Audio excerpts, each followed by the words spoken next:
Sorry, we were looking at this monument out here. All right, let's go. I didn't even want to talk to you guys. They told me you have to talk to the guys. All right, let's do it. With troop movements changing and allies acting for clarity, what was your message today? No, guys, first of all, the United States has global commitments for our military. So we are constantly reevaluating where we're positioning forces. And since the first day of this administration, the Department of War has been working on that, and that's known to our allies. I think, what's happening now is that any decision that's announced or made is viewed through the broader context of some of the, the frictions that we've had in recent months. But at the end of the day, I think it's well understood in the alliance that the United States troop presence in Europe is going to be adjusted. That work was already ongoing, and it's been done in coordination with our allies. I'm not saying they're going to be thrilled about it, but they certainly are aware of it. We have obligations in the Indo-Pacific, we have obligations in the Middle East, we have obligations in the Western Hemisphere. So this has been an ongoing process. Shouldn't be a surprise to anybody. Did you discuss the NATO force model today? It didn't come up in directly in our. But again, it ties back to the same conversation, and that is, in a moment of conflict, what can everybody commit? And that decision, I think there's going to be some announcements on it later today in regards, if it hasn't come out already, in the next few days, and it'll be a collective product. I mean, they've been working it through the internal systems of NATO in terms of the force postures of what we would be able to supply along with others. Every country has to constantly reevaluate what their needs are, what their commitments are around the world, and how to properly structure that. But do you think it's a case for the US to reduce it? Do you think it's a case for the US to reduce its contribution to the force? Well, I'll let the folks in the Department of War and over at NATO make those announcements. But this is not a decision that was made on the back of a napkin. I mean, this has been an ongoing process involving other countries as well, and the contributions they can make. It's not just our force posture, it's what other countries can contribute as well to come up with something that works for NATO and that's realistic and that allows us to force posture, for example, in a true front conflict. So, but again, this is all technical work that's being done by military people. These are not political decisions. Did you mention any requests? What's that? I'm sorry? Are you from Sweden? Yes. Okay, you have a great country. This is a great country. This is a beautiful place. Thank you Wow. for visiting. Thank you. And thank you I wish for you were here compliments. longer. And they keep apologizing to me for the weather. There's nothing wrong with this weather. Miami's 95 degrees with mosquitoes and humidity this time of year. We could swap. Yeah, but your sunrises are way too early. It's like 3:45 and the sun is up. What's wrong with these people? That's not your fault. Apart from the weather, what are you going to report back to President Trump from your impressions of the Helsingborg meeting? And also, have you got anything reassuring to say about the support for Ukraine that Sweden fear might be fading? Well, I mean, Ukraine's getting more support than they ever have through the Pearl program that the United States continues to be involved in. There's been no changes made to that program. Look, my job here today was to come and set the stage for what will hopefully be a successful leaders meeting in Ankara in about 6 weeks. I think we all know what the situation here is. Number one is, like always, and this is not new. I mean, if you go back 30 years, there's never been a time in which there hasn't been a debate in American politics about what our presence and our contribution to NATO should be. And that is always driven by what is the value of NATO to the United States. I understand NATO is valuable to Europe, and it should be. It also has to be valuable to the United States. So we always have to make that argument in every administration, in every era. And that's what we're in the process of doing now, is explaining, this is the value of NATO to the United States. Related to that is what our force posture is within that alliance, what our contributions are. So obviously one of the things that I've always used, and I've long been an advocate for NATO in my time in the Senate, and one of the arguments I always made was that these bases in the region provided us logistical options that we wouldn't otherwise have. And when some of those bases are denied to you during a conflict that we're involved in, then you question whether that value is still there. So that's going to have to be discussed. There's no doubt about it. I think there's also going to have to be some focus on how, a year after the meeting at The Hague, how much progress has been made in terms of the increased contributions. There are some countries that have doubled their defense spending over the last few years. There are others that are still lagging. In the end, the goal is to have a NATO that is strong, and the stronger our NATO allies are, the stronger NATO is going to be. Have you made progress today, sir, with the allies on getting the Strait of Hormuz fully back up and running? No, I would be pretty ambitious to be able to open the straits at this meeting here today, but I can tell you that what the hope there is, this is what I hope for, and this is the point I made, is we all would love to see an agreement with Iran in which the straits are open and they abandon their nuclear ambitions and so forth, their nuclear weapons ambitions. That's what we'd all hope for, and that's what we're going to continue to work on, and that's what work is ongoing even as I speak to you now in that regard. But we also have to have a plan B. And plan B is, what if Iran refuses to open the straits? What if Iran decides we refuse to open the straits, we're going to own the straits, and we're going to charge tolls for it? Okay? At that point, something has to be done about it. And I would argue that there are countries represented here today that are more deeply impacted by this than even the United States is. So all I'm saying, and I've said, and I think this has been reiterated by others, there are other countries that agree with me on this, is that we have to start thinking about what do we do if a few weeks from now Iran decides we don't care, we're going to keep the straits closed, we're going to sink any ship that doesn't listen to us or doesn't pay us. Then someone's going to have to do something about it. Okay, they're not just going to voluntarily reopen the straits in that scenario. So we have to start thinking about it. I raised that point today. I got a lot of nods. I got a lot of people that came up to me afterwards and acknowledged it, but we don't have an announcement for you today in terms of something that's happening. I know there's a plan in place for what to do if the shooting stops. It's what the French-UK initiative talks about when the conditions are set. Well, what they mean by where the conditions are set is when no one is shooting. And but we have to have a plan B for if someone is shooting. You know, how do you reopen the straits? And so I made that point today. I don't know if that would be a NATO mission necessarily, but it would certainly be NATO countries that can contribute to it. Another concrete asks of Canada or of European partners with regard to reopening the strait today? Anything that they can do? No concrete ask today. I mean, that's not what the purpose of this meeting was. But I raised the point I just made a second ago, and that is that at some point, you know, ideally they open the straits. You're still, if let's say Iran decides to open the straits and say, okay, we're not going to shoot at people anymore, someone's still going to have to go in and reduce these mines. And some of these countries have a lot of minesweepers, so they could play a key role. And I think that's the utility of the UK-French mechanism that they've set up. But I'm saying plan B needs to be, what if Iran says, no, we refuse to open the straits? Then someone's going to have to go in and do something about it. That doesn't mean we couldn't do it. We could. The United States could do it. But there are countries that have expressed an interest in potentially being a part of something like that if, in fact, we get to that point. We don't need their help, but they're willing to do it. And I think we should take them up on it if they are.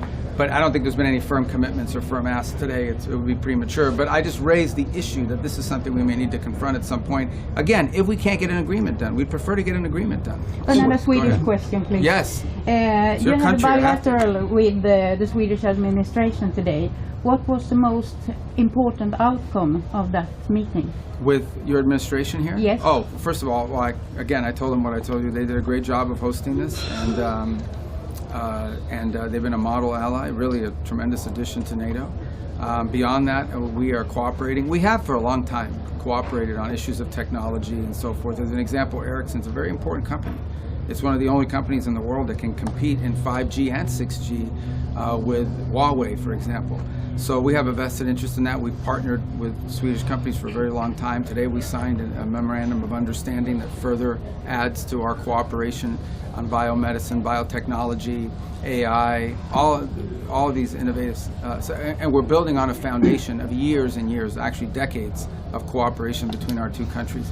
In fact, the first country in Europe that signed on to Pax Silica was Sweden. So we have already sort of a pre-existing relationship when it comes to collaborating on innovation and in technology that just makes it logical to build on. And that's what we worked on today. And that I think is very meaningful, what we signed today, because I just think it's going to give further impetus to what we've already done in the past together. Sure. Between President Trump and President Lai Ching-te of Taiwan, if that happens? And would I do what now? Would you join a call between President Trump and President Lai Ching-te of Taiwan if that call happens? And can you tell us if preparations are underway for that as the president has? Yeah, I don't have any news on that for you today. I just don't. Sir, for NATO 3.0, is there a concrete timeline? Because many Europeans are maybe scared that we have less Americans. It's still the most powerful army in the world. So they want to know how much time do we have for this transition? Well, I don't set those timelines, and I'm not going to give you a timeline today other than to say that it's something that needs to happen, you know, and I think there's a growing acknowledgement in Europe. And look, I think that's the challenge, okay, and it's not a criticism, it's the challenge.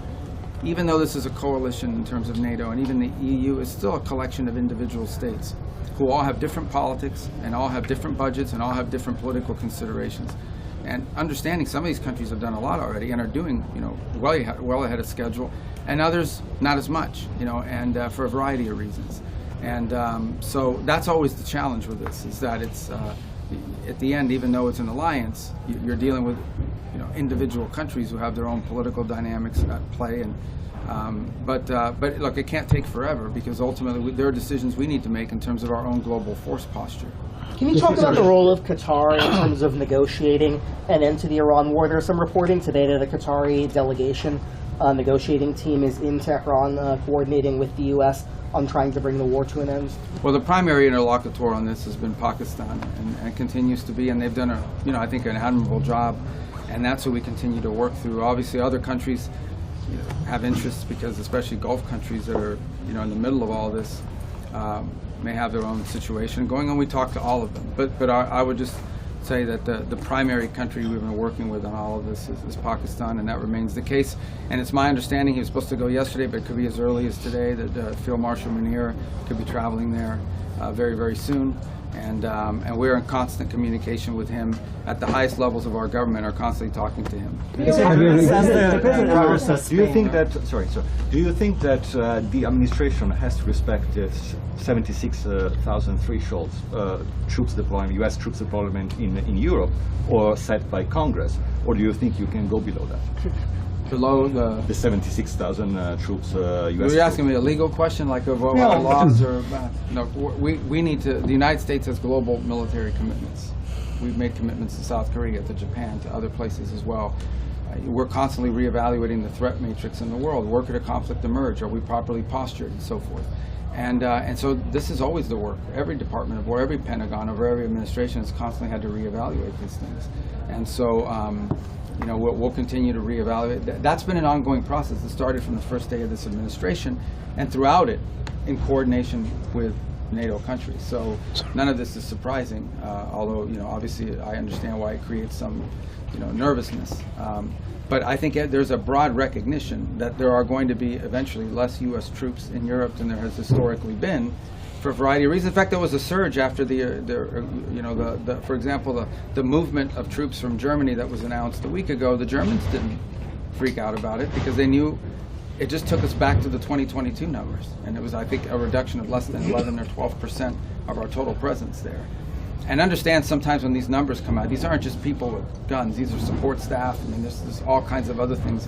These aren't just fighters, or war fighters necessarily. They're all the support that comes with it.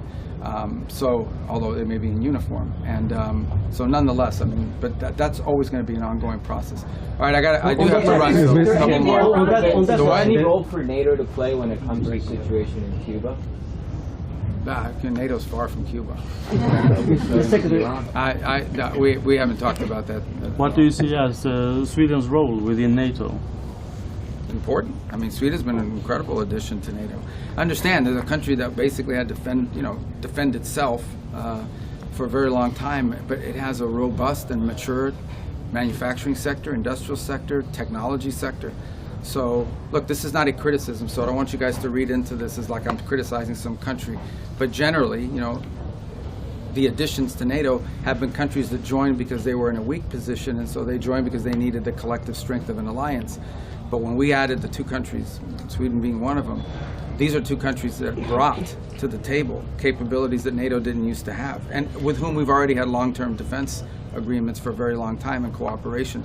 So Sweden was an incredible addition and made the alliance much stronger, no doubt about it. And especially now, we're talking about, one of the things we talk about is the defense industrial base. I mean, Sweden had a mature defense industrial base that it now brought into NATO, so the opportunity we already work on aircraft together and so forth. The ability to build on that is extraordinary, and that's one of the things we want to be able to do. And beyond defense, on other areas that touch on defense, but maybe are not defense direct. You mentioned Greenland and the Arctic. The president also applied. Didn't you get a question? Oh, no. I know. But Greenland and the Arctic. Have you been? This is my last one. I apologize. I got to fly to India. Go ahead. Greenland and the Arctic. Have you been discussing that? We had an Arctic. Well, we didn't discuss Greenland today, but we had an Arctic meeting today of the 7 countries, and very positive. We'll have a joint statement. I don't know if it's out yet. It should be out in a moment. And I think there's a growing. Although this is an effort that's pre-existed, I think there's a growing commitment to make it a regular part of our engagements as NATO, is to focus on Arctic security for obvious reasons. We're an Arctic nation. We're always going to be focused on the Arctic. It's great to see that other countries are part of this effort now, and that it's going to play a more prominent role the Arctic is going to play a more prominent role in NATO and in discussions around NATO. So we had our political officers met a few days ago and worked out a lot of details on the joint statement, and then we had a Foreign Ministers Meeting today and potentially a leaders level meeting at some point on it as well. So it's a good forum within NATO, and I thought today was very positive, and the joint statement should reflect that. Okay, I said that was about, I'll do one more because I'm a nice guy. The president announced 5,000 troops. All right, I'm going to do one more and then I'll do you because you're so persistent. Go ahead. Thank you. Have the peace negotiations under American leadership in Ukraine stalled? And do you think that Europeans the peace negotiations on Ukraine under American leadership, let me just say, we got involved, okay, because we were told we were the only ones that could do it. We were the only ones that the Russians and the Ukrainians would talk to. So we got involved. They were not fruitful, unfortunately. That's the play. We stand ready to continue to play that role, despite leaks that are not true, despite stories out there about us forcing the Ukrainians to take this position or that position, which are not true. If we see an opportunity to pull together talks that are productive, not counterproductive, and that have the chance to be fruitful, we're prepared to play that role. There are no such talks occurring at this time. But we hope that will change, because that war can only end with a negotiated settlement. It will not end with a military victory by one side or the other, at least from a traditional standpoint of how military victories are defined. So it will have to lead, and if we can play a role in making that happen, the president is very much interested in doing it. We just, over the last few months, just sort of sensed that there wasn't a lot of progress being made, but maybe dynamics will change, and if they do, we stand ready to play whatever constructive role we can play. If someone else would like to handle it, they should. But it doesn't appear to be anybody else in the world right now that can handle it. So we're more than happy to do that if the opportunity presents itself to have constructive and productive talks. We're also not interested in getting involved in an endless cycle of meetings that lead to nothing. Okay, it's so persistent. Go ahead. And then I got to go. The president said that 5,000 troops will be going to Poland. Can you just clarify, where will they be coming from? And separately, they're coming from America. They're Americans. You mean specifically where? I'll leave the details on that to the Department of War to announce how these 5,000. Yeah, but in fairness, I'll leave it to the Pentagon to tell you the specifics of how logistically that's going to work. That's not my place to answer. Let me ask you something you can respond. Can I get your reaction to recent increasing Russian campaign targeting Baltic countries? Well, it's concerning. I mean, you always worry about escalation, right? You always worry about that. We understand, these countries feel threatened by it, obviously, for obvious reasons. So it's a concerning thing, because you always worry that something like that can spark into something bigger. And that's always a possibility. And so we're concerned about it. We're watching it carefully. We're obviously engaged with our allies in NATO on that regard in terms of what's happening, and we keep up to date. But the underlying response to your question is we're concerned about it because we don't want it to lead to some broader conflict that can really lead to something far worse. The Iranians today said, Mr. Secretary, that there's some forward movement. I said the same thing. I can't believe I said the same thing that the Iranians said. There's been some progress. I wouldn't exaggerate it. I wouldn't diminish it. There's more work to be done, but look, there's been some, and that's a good sign. I'm glad they said that. We're not there yet. I hope we get there. The president would prefer to do a good deal. Are you optimistic? But you asked me if I'm optimistic. I don't characterize it as optimistic or pessimistic. We're going to respond based on the facts as we see them and as they emerge. So what the president has outlined as his priorities are clear. Iran can never have a nuclear weapon. The issue of highly enriched uranium has to be discussed. Its disposition has to be dealt with. And of course, the issue of future enrichment has to be dealt with as well. Those are the core pillars of any sort of agreement, in addition to opening the straits, of course. So I think there's been some progress, but we're not there yet. And hopefully that'll change. It may not. Honestly, it may not. We're dealing with a very difficult group of people. And if it doesn't change, then the president's been clear. He has other options. He prefers the negotiated option and having a good deal, but he himself has expressed concern that maybe that's not possible. But we're going to keep trying. I know our guys are still working on that very hard. So, all right, guys, thank you. Thank you.